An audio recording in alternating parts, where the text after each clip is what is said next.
بسم اللہ الرحمن الرحیم۔ شروع کرتا ہوں اللہ تبارک و تعالیٰ کے نام سے جو بڑا مہربان نہایت رحم کرنے والا ہے۔ حضرت عبداللہ بن عباس رضی اللہ سے روایت ہے کہ نبی کریم صلی اللہ علیہ وآلہ وسلم جب روزہ کھولتے تو فرماتے یعنی پیاس کا خاتمہ ہوا، رگیں تر تر ہو گئی، اور اگر اللہ نے چاہا تو روزے کا اجر و ثواب بھی مل گیا۔ معزز سامعین، اس حدیث مبارک کو امام داؤد اور امام نسائی رحمۃ اللہ علیہ نے اپنی سنن میں نقل کیا ہے، جس میں ان بعض کلمات کا بیان ہے جو بوقت افطار رسول اللہ صلی اللہ علیہ وسلم ادا فرماتے تھے۔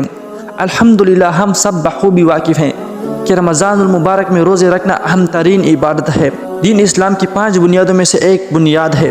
رسول اللہ صلی اللہ علیہ وسلم کے فرمان کے مطابق اللہ رب العزت نے یہ فرما کر کہ روزہ میرا ہے اور اس کا اجر بھی میں خود ہی دوں گا، اس کے مرتبے اور اس کی منزلت کو دوچند کر دیا۔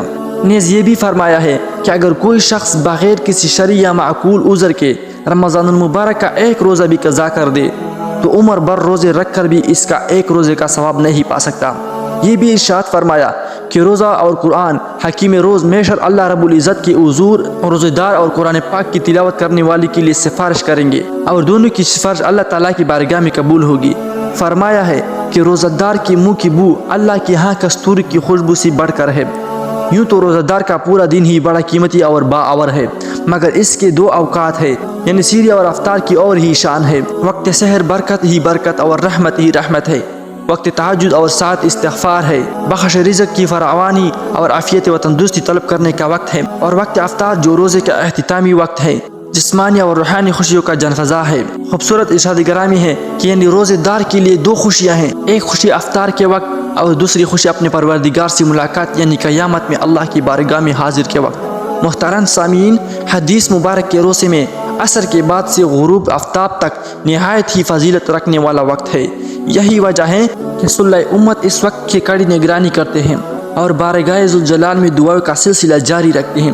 عصر کے بعد سونے کو علماء نے مکروہ لکھا ہے کہ عموماً نماز مغرب قضا ہو جاتی ہے، جو بہت سی نقصانات کا معاملہ ہے، مگر روزے کی صورت میں یہ وقت افطار ہے، سارے دن کی مزدوری کے بعد اور صبر و استقامت کے مظاہرے کے بعد اجر لینے کا وقت ہے۔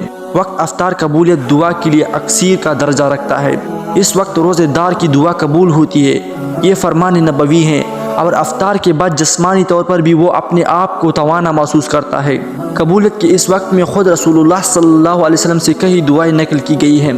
آج کی زیر مطلع حدیث میں جسمانی اور روحانی دونوں مسرتوں کا یکجا فرما دیا گیا ہے۔ حدیث مبارک کے 2 جملے جسمانی راحت پر جبکہ ایک جملہ روحانی فرات پر مشتمل ہے۔ فرمایا پیاس بجھ گئی اور رگیں تر ہو گئی۔ روزے کے دوران پیاس لگنا یا پیاس کا محسوس ہونا فطری امر ہے۔ اس طرح قلت غذا کی بنا پر رگوں کا خشک ہو جانا بھی بعید ازکیہ نہیں ہے، لہٰذا اس بات کے اظہار میں کوئی حرج نہیں کہ بوقت افطار پیاس بجھ جانے کا ذکر کیا جائے اور لوگوں کے خشک ہو جانے کے بعد افطار کرنے کی وجہ سے ان کی تر ہونے کی بات زبان پر آ جائے، بلکہ یہ ایک طرح کا شکر ہے کہ ہمارے رب کریم نے ہماری جسمانی کمزوریوں کی ازالہ کے لیے کتنی ہی نعمتیں عطا فرما رکھی ہیں، جن میں سے ایک پانی بھی ہے کہ اسے نوش جا کرنے سے پیاس اور خشکی کا خاتمہ ہو جاتا ہے۔ اللہ تعالیٰ کی دین ہمارے لیے جسمانی اور روحانی دونوں راحتوں کا کافی سامان موجود ہے۔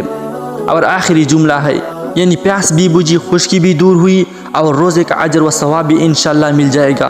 اس کے علاوہ کچھ اور دعاؤں کا تذکرہ بھی انشاءاللہ خالی از فائدہ نہیں ہوگا۔ سنن ابو داؤد ہی میں حضرت معاذ بن ظہر رضی اللہ عنہ تعالیٰ کے حوالے سے رسول اللہ صلی اللہ علیہ وسلم کے افطار کے وقت یہ دعا بھی ملتی ہے، یعنی یہ اللہ میں نے آپ کی رضا جوئی کی خاطر روزہ رکھا اور آپ ہی کی عطا کی ہوئی رزق سے افطار کیا۔